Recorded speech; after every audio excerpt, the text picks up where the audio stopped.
Добрый вечер, дорогие друзья! Повод для сегодняшней лекции стала карта «Шестерка Пентаклей».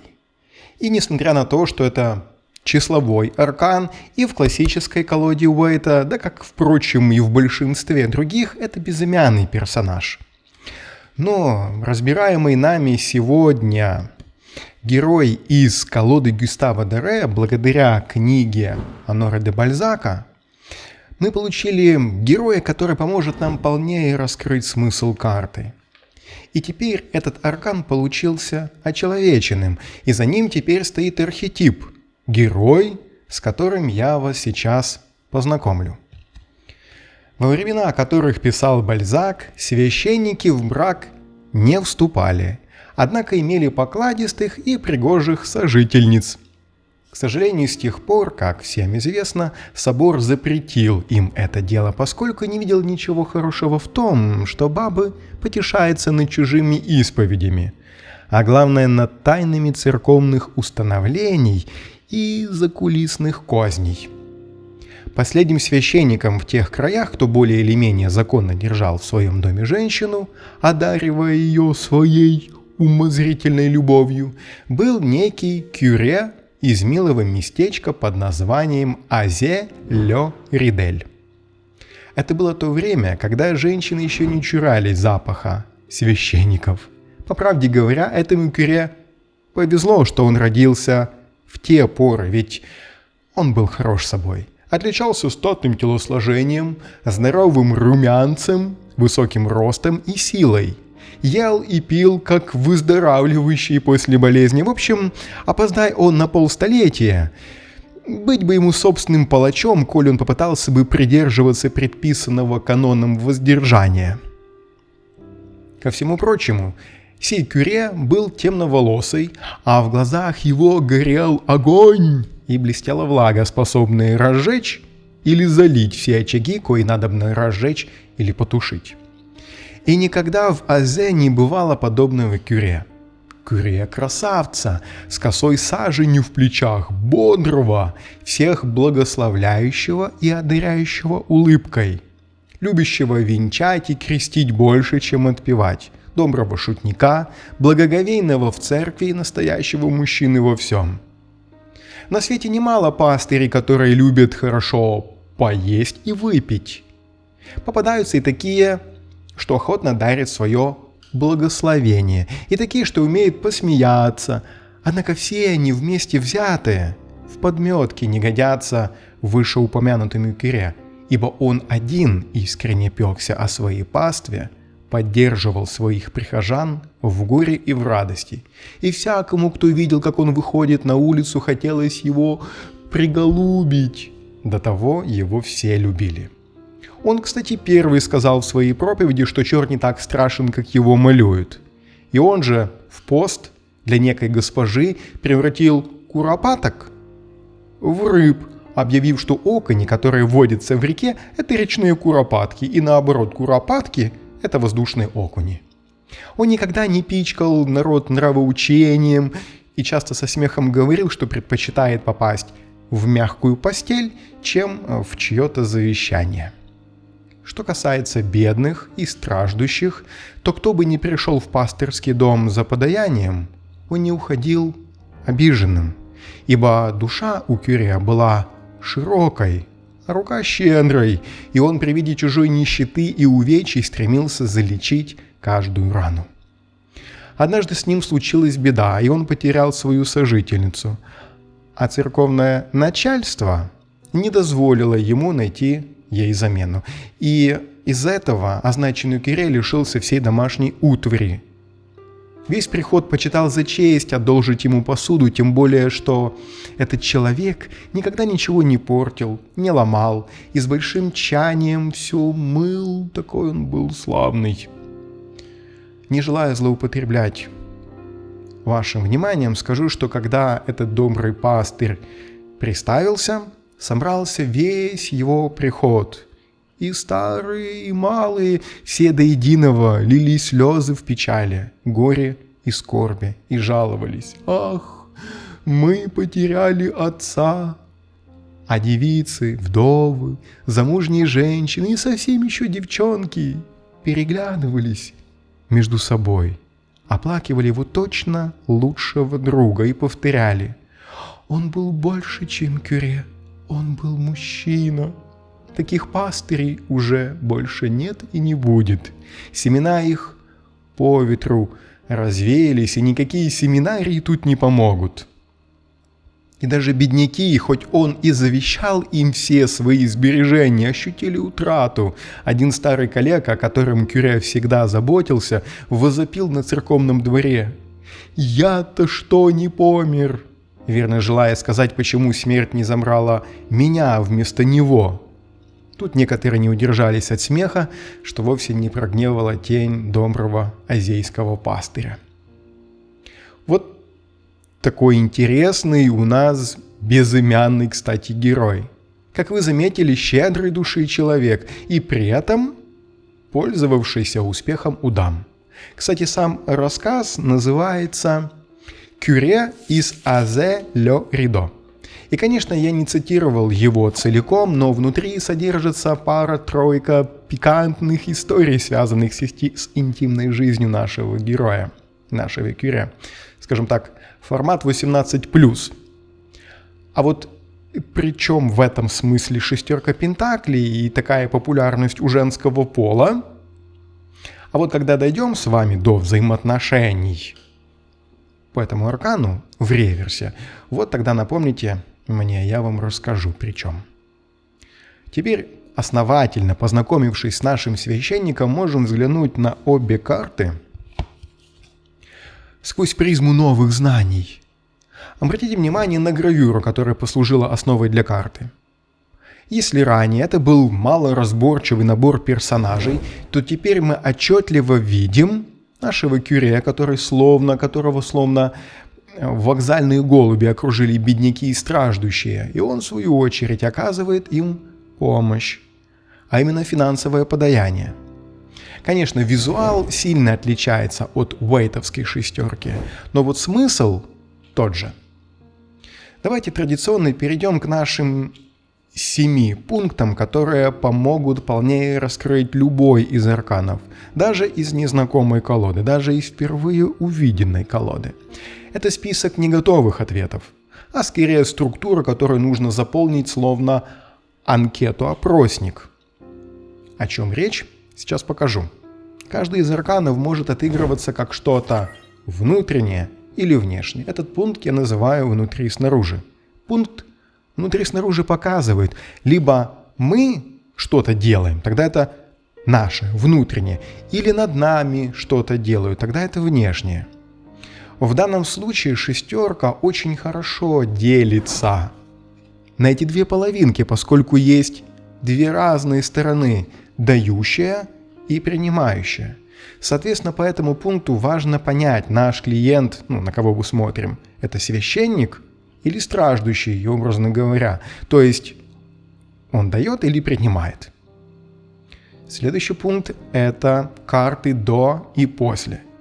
5 пентаклей и 7 пентаклей. Что каждый из них означает? Понимание их роли поможет глубже осмыслить шестерку. Помните в 5 ту парочку бедных и страждущих? Как вы думаете, если они прошли урок правильно и теперь пришли в шестерку, то какую роль они в ней занимают? Того, кто дает милостыню, или того, кто просит ее? Позвольте объяснить вам это на примере инвестирования. Коль мы говорим о пентаклях, тем более. Давайте этот пример и возьмем. Представьте себе семейную пару, например, некого Стива и Лору. Эти двое все свои сбережения вложили в какую-то компанию. Не скажу какую, секрет. Сейчас им туго, у них кризис, денег нет. Они на мели. Но если инвестиция была сделана верно, иными словами, если урок по 5 пройден верно, то в 6 эти двое оказываются теми, кто дает милостыню. Они теперь не только вернули вложенные средства, но и доход получили, причем такой, что могут поделиться с нуждающимися. И вторая пара, например, Леня Голубков и Рита, его жена. которые тоже все свои сбережения вложили в какую-то компанию, тоже не скажу какую, тоже секрет. Сейчас им тоже туго, у них кризис, денег нет, они на мели. Но если инвестиция была сделана неверно, иными словами, если урок по пятерке не пройден, то в шестерке эти двое оказываются теми, кто просит милостыню, потому что потерял то, что имел. Это была карта до, то есть предыдущая.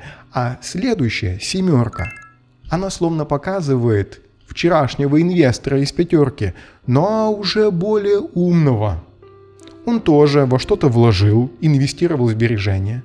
Но по всему видно, что нет такого кризиса, как в пятерке. Это раз. А значит, что он поступил умнее. Либо он диверсифицировал, либо вложил свободный капитал, а не залез в долги в надежде сорвать куш.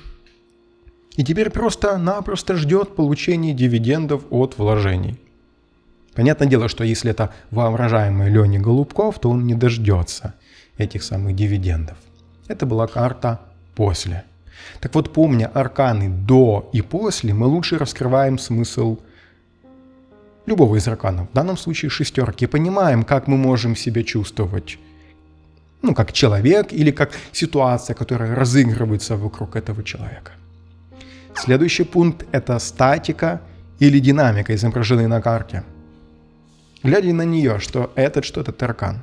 Конечно, это статика. Во-первых, Пентакли не любит динамику, она для них ощущается кризисно, вспомните пятерку динамичную. А потому главный герой, что тут, такой счастливый и довольный.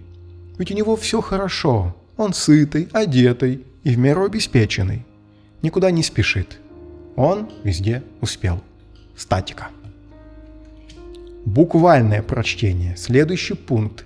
Буквальное прочтение очень часто может выручить, особенно когда вопрос не предполагает глубокого раскрытия, а скорее ответ типа «да-нет». Тогда очень часто мы читаем карты оракульно, то есть обращаем внимание на то, что изображено на аркане. Не на смысл карты, а на то, что здесь конкретно нарисовано, непосредственно. И вот тут каждая колода вносит свои детали, вносит свои коррективы. Посмотрите, например, на шестерку пентаклей из колоды Гюстава Доре. Очень много страждущих, в отличие от уэйтовской. Они буквально окружили Кюре, что может, например, указывать на окружение нашего клиента, на коллектив будущего места работы, да на что угодно, зависит от конкретики вопроса. Также легко считывается здесь щедрость, поскольку буквально происходит процесс раздачи милостыни страждущим. Следующий пункт – это символика. Обращайте на нее всегда внимание, ищите скрытые подсказки и запоминайте их.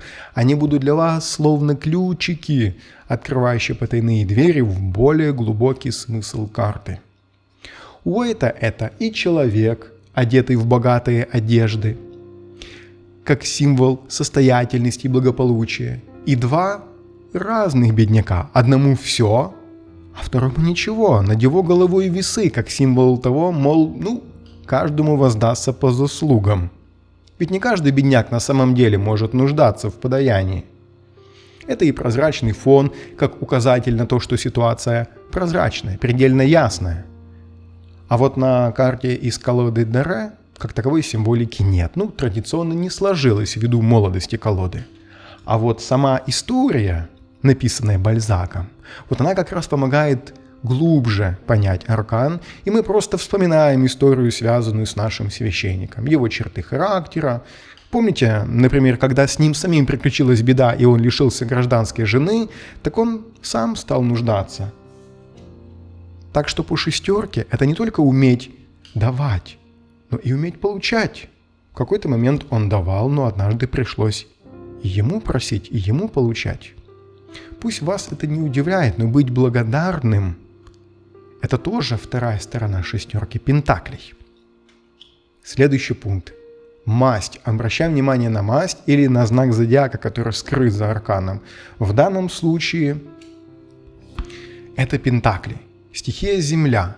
А как я часто напоминаю, Земля – это самое медленное, самая неспешная, самая инертная стихия. Помните значение слова «инерция»? Это способность тела сохранять состояние покоя или движения до тех пор, пока какая-то внешняя сила не изменит это состояние покоя или движения. Так вот, пентакли очень не любят, когда появляется та самая внешняя сила и начинает нарушать привычный покой или привычную траекторию движения. Земля – очень прогнозируемая стихия. Может, я вас, конечно, уже достал этим примером с фермером, но все же напомню. Фермер, который осенью садит луковицы тюльпанов, знает, что весной они гарантированно взойдут. Также на сравнении с другими шестерками можно лучше понять именно эту стихию. Во-первых, обратите внимание на все шестерки сразу. Вот они перед вами. Кубки, жезлы, мечи и пентакли. Что их всех объединяет? Кроме числа. Сдаетесь? Возможно, это не так очевидно, но тут в каждой масти присутствует щедрость, которая проявляется сообразно своей стихии. Так, кубки – это возможность поделиться эмоцией. Ты отдаешь то, что у тебя не заканчивается. Жезлы – ты стал лидером. Ты из инкубаторской пятерки, где все были равны, смог вырваться и стать на голову выше. И теперь ты делишься опытом, ты словно говоришь: еще вчера я был такой же, как вы, но я смог, а значит и ты сможешь. Просто делай, как я, иди моим путем. Мечи. Мечи – это прямая помощь, это прямое действие. Ты просто берешь молча эту несчастную вдову с ребенком и перевозишь на ту сторону. Ты делаешь то, что они сами не в силах. Ну и, конечно, наши пентакли – это щедрость материального характера. Ты достаешь из кармана звенящие монеты и отдаешь их другому. Деньги или пентакли – это застывшая энергия, это мускульная сила и опыт, которые вырастили урожай, а затем продали его за монеты. Вот потому и говорю, что это застывшая в монетах энергия. Следующий пункт – магия числа. Число 6. Это на 1 больше, чем 5. Ни хрена себе, капитан, очевидность, ты скажешь. А 5 – это полнота, помните? Это столько, сколько помещается в руку человека. Это столько, сколько ему нужно, чтобы прожить. А вот 6 – это уже излишек. Это больше, чем тебе нужно. А значит, почему бы не поделиться? Как я уже говорил в предыдущем блоке, шестерки – это про щедрость. Это больше, чем нам нужно, и мы это отдаем. Все, что на стадии пятерки казалось утраченным, потерянным безвозвратно, в шестерке возвращается. Стоит также вспомнить шестилучевую звезду Маген Давид. Помните? Взаимопроникновение, которое символизирует как раз то самое взаимопроникновение противоположностей друг в друга с целью восстановить баланс, с целью уравновесить систему. Не зря здесь тоже в том числе на классике изображены весы, напоминания, и 2 половинки, 2 человека с разным уровнем достатка, 2 противоположности, бедный и богатый, как символ дуальности нашего мира, который требует равновесия, чтобы его отбалансировали. Шестерка учит видеть вещи целостными. Еще насчет числа 6 хотел сказать, что некоторые тарологи все шестерки отдает в управление 6-му аркану, влюбленные. И, вероятно, что-то в этом есть, как осознанный выбор между чем-то и чем-то. И в нашей сегодняшней карте это, кстати, особенно прослеживается в шестерке пентаклей. Итак, запомните эти 7 пунктов и пользуйтесь ими подобно шаблону анкеты при каждом знакомстве с арканом. А если вдруг в какой-то момент вы смотрите на расклад и не понимаете, с чего начать, то воспользуйтесь этими пунктами, и дело сдвинется с мертвой точки. Ну, и это поможет избежать грубых ошибок, в конце концов, как, например, поможет увидеть или не увидеть динамику там, где ее попросту нет. Сейчас же давайте более подробно посмотрим, как наша шестерка пентаклей отыгрывается в каждой из наших сфер жизни. В нашем саморазвитии, в нашей карьере, в финансовой сфере и во взаимоотношениях. Отдельно поговорим также о перевернутом, о реверсном значении карты. Саморазвитие. Посмотрите внимательно на аркан. Что вы здесь видите? Человек дает или принимает? Кто ответил и одно, и второе, тот прав и внимательный слушатель. Шестерка пентаклей в плане саморазвития – это про умение брать и давать. Это баланс между этими двумя состояниями. Не знаю, как у вас, но лично у меня внутри это вызывает дискомфорт. Дискомфорт от мысли, что я буду кому-то что-то должен. И лично про себя могу сказать, что мне тут есть над чем работать. Заметив у себя этот триггер, я понимаю, что у меня есть внутреннее противоречие. Я не хочу, чтобы обо мне заботились другие. А почему? Может, дело не только в том, что я никому ничего не должен, а в том, что я сам не хочу давать, что я сам недостаточно щедрый, на любом уровне, а следовательно во мне включается внутренняя, пусть и искаженная, но справедливость, которая как бы говорит: не бери ничего ни от кого, и тогда никому ничего не будешь должен. И готовясь к лекции над этой картой, как это часто и бывает, я копаюсь в себе и замечаю в себе, над чем мне стоит работать.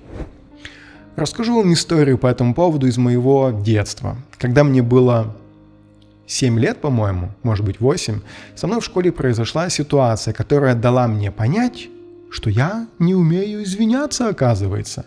Мне нравилась одна девочка, которая очень позитивно реагировала, когда я дергал ее за косичку. Но когда случился очередной раз, ее реакция была противоположной. Она пошла и пожаловалась учительнице, и меня заставили перед всем классом извиняться перед ней.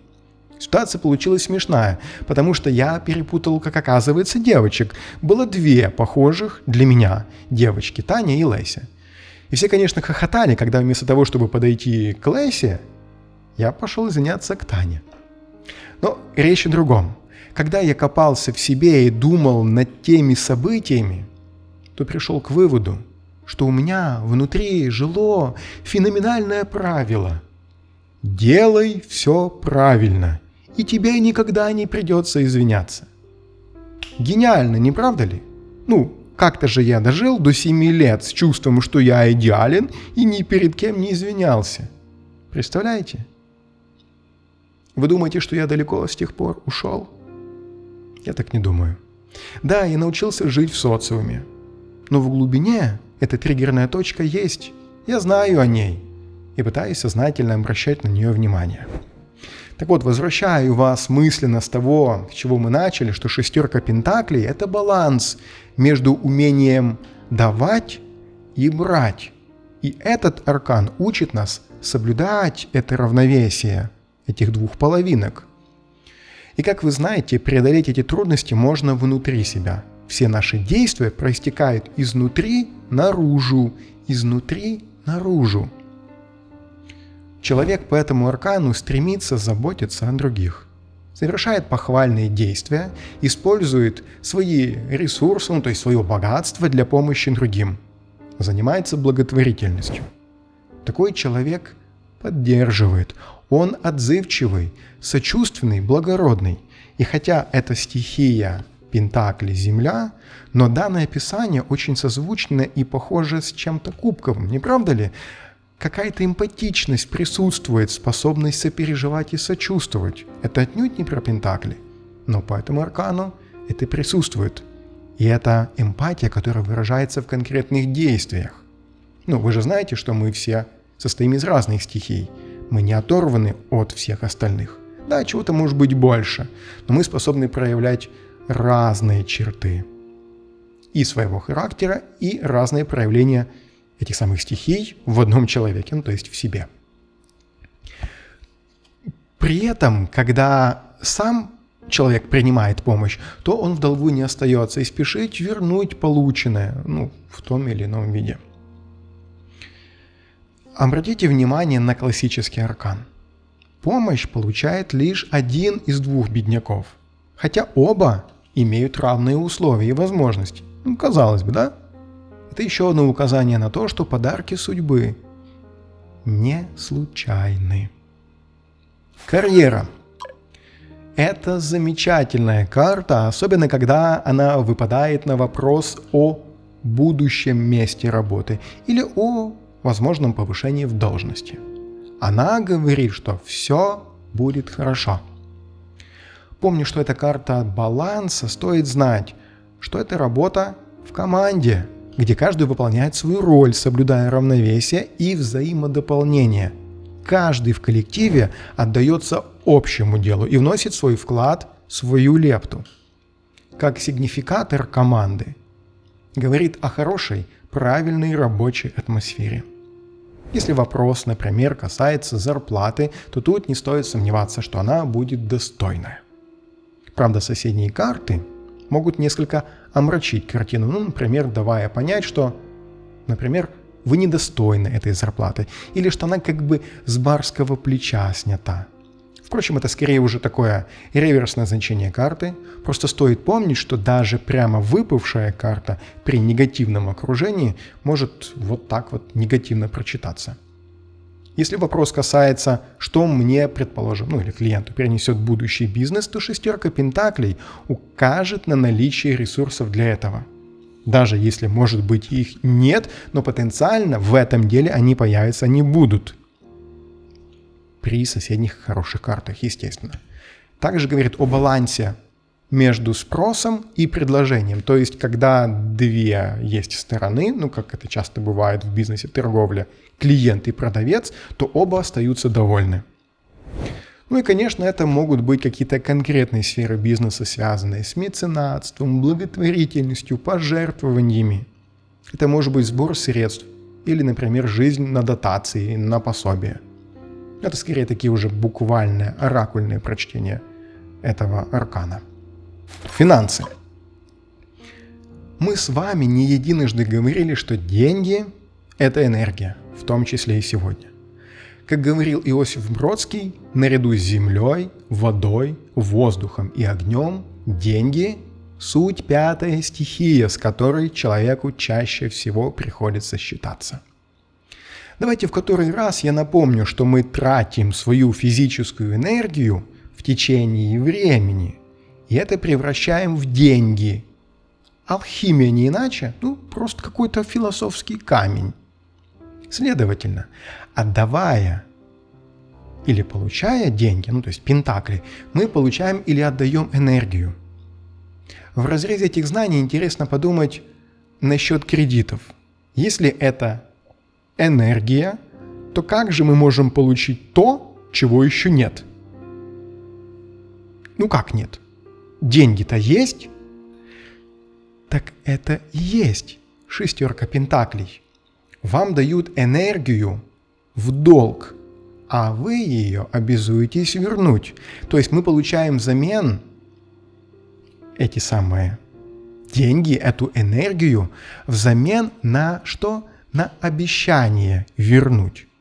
Это звучит просто и обыденно, но еще раз вспомните фермера. Он осенью трудится, садит чеснок или тюльпаны, весной за ним ухаживает, летом собирает, продает, получая за это пентакли. Он свою энергию и время превратил в деньги. Он материализовал время и силы в шуршащих бумажках. С кредитом это не происходит. Сначала вы получили, взамен тут же дали обещание. Неважно в каком виде, в письменном или устном. И только потом начинается процесс превращения вашего времени и сил в деньги. Смотрите, как бы не потерять на обменном курсе. Соблюдайте баланс. Шестерка пентаклей говорит о том, что Не пытайтесь взять больше, чем вам могут дать. А наше современное общество, увы, способствует этому, подсаживая людей на кредитную иглу. Это скорее было такое небольшое отступление. В общем и целом, конечно, карта говорит о получении прибыли, о достатке, о притоке средств, о материальном успехе. Снова обращаем внимание на наличие двух сторон, на взаимовыгодность.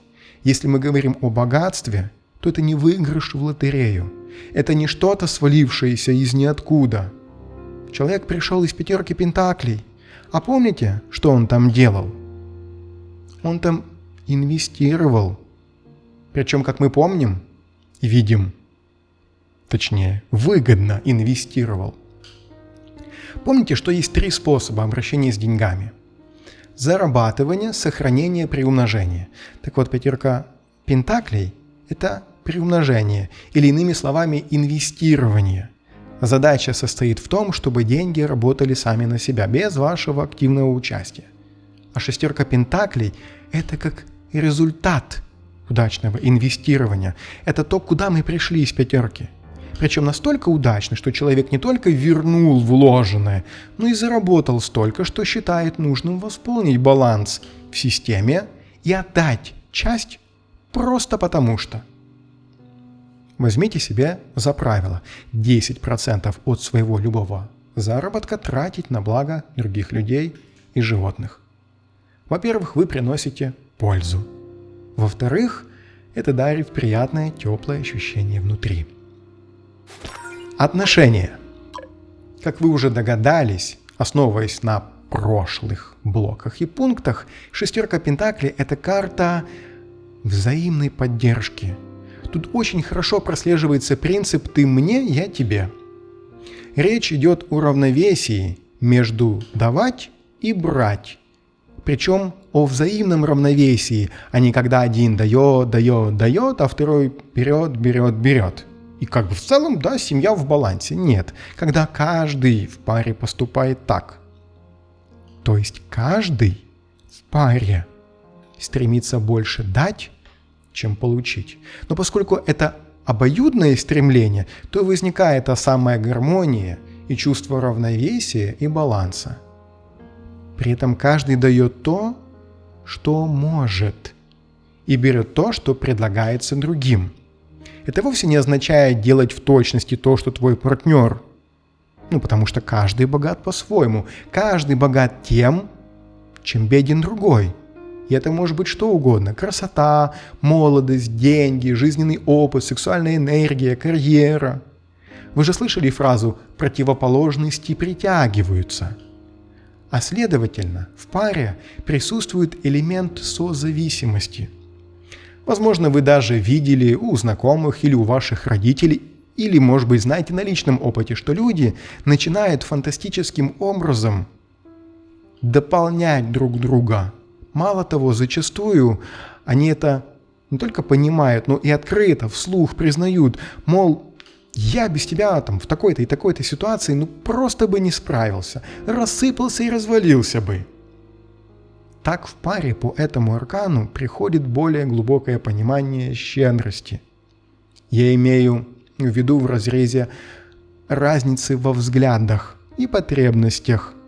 И тогда каждый из партнеров с пониманием относится к особенностям другому мировоззрению, праву на собственное мнение. Присутствует дух терпимости, готовность идти навстречу другому. Легко догадаться, что в негативном прочтении в реверсе, во взаимоотношениях, это игнорирование чувств и мнения другого человека. И при этом присутствует щедрость, но такая особенная, как правило, материального характера, которая словно сковывает партнера, как кредитный договор с банком. «Я деньги приношу, так что сиди и помалкивай. Вспомни, из какого болота я тебя вытащил». Или вот другое. «Да если бы не я, то тебя бы и куры загребли. Ты же тютя. Ты без меня и шагу ступить не сможешь. Знай только на работу ходить да жалкие гроши приносить». Тоже 6 пентаклей, но в реверсе. И в реверсе в отношениях не только деньги становятся обменной валютой, но и доброе слово, моральная поддержка и ласка, они словно с барского плеча снимаются. И, естественно, в таких отношениях складывается впечатление, что любовь продается. Но прямая карта говорит о гармоничных, наполненных отношениях, где каждый из партнеров делает все возможное в своей нише, а второй это принимает и с благодарностью ценит. Примечательно, что эта карта может выпасть и одинокому человеку. И в виде совета ее стоит прочесть как работу над собой. То есть мы возвращаемся в пункт саморазвития. Мол, чтобы что-то получить, надо сначала что-то отдать. Причем эта самоотдача начинается еще до того, как встречена вторая половинка. То есть это работа над собой, создание базы для отношений. Она начинается с развития способности любить и уважать, а не ждать, когда появится добрый благодетель или благодетельница в твоей жизни и начнет одаривать тебя собой. В реверсе, в негативном прочтении этого аркана, конечно, самое очевидное, что хочется сказать по шестерке пентаклей в перевернутом значении, так это то, что нет баланса. Одна сторона дает, а вторая принимает, не желая давать взамен. Или одна сторона требует и берет больше, чем надо, то есть злоупотребляет щедростью второго. Кстати, этот аркан в реверсе в отношениях нередко может указывать на наличие любовницы или любовного треугольника. Естественно, при конкретном вопросе и соседних карт, разумеется. Внутри, снаружи, в реверсе также может это проигрываться. Что я имею в виду? Внутри, что-то внутреннее в человеке. Внутри это когда человек злоупотребляет щедростью других. Он как бы впитывает, как не в себя, как в две глотки. Даже скорее он начинает требовать и тянуть в том или ином каком-то формате то, что ему, в общем-то, и не собирались давать, как минимум в таком количестве. Снаружи это когда сама судьба благосклонна к тебе, и все складывается так, что стоит принять этот дар с благодарностью. Но человек отвергает его, отказывается. По энергетике это может быть недобор или перебор. Если мы говорим о том, что это недобор, то это когда человек сам не готов отдавать, делиться с другими и быть щедрым в той или иной форме. Недостаток энергетики. Перебор – это может быть гиперопека. Человек дает больше, чем надо, больше, чем просят, чем ждут, чем это требуется. Причем это может переходить всякие разумные границы. И это тоже негатив, это тоже реверс. Как итог по сегодняшней лекции давайте запомним, что щедрость – это не только умение давать, но и принимать с благодарностью. Это и есть баланс. Этому учит нас шестой аркан из масти Пентаклей. Пользуйтесь поддержкой окружающих и будьте готовы сами ее оказать. Не отвергайте предлагаемое и помните, в свою очередь, что не оскудеет рука дающего. Спасибо большое за то, что смотрите меня. Подписывайтесь, делитесь моими видео, оставляйте комментарии, пишите побольше. Я оценю каждый из них. Всего вам доброго и до свидания.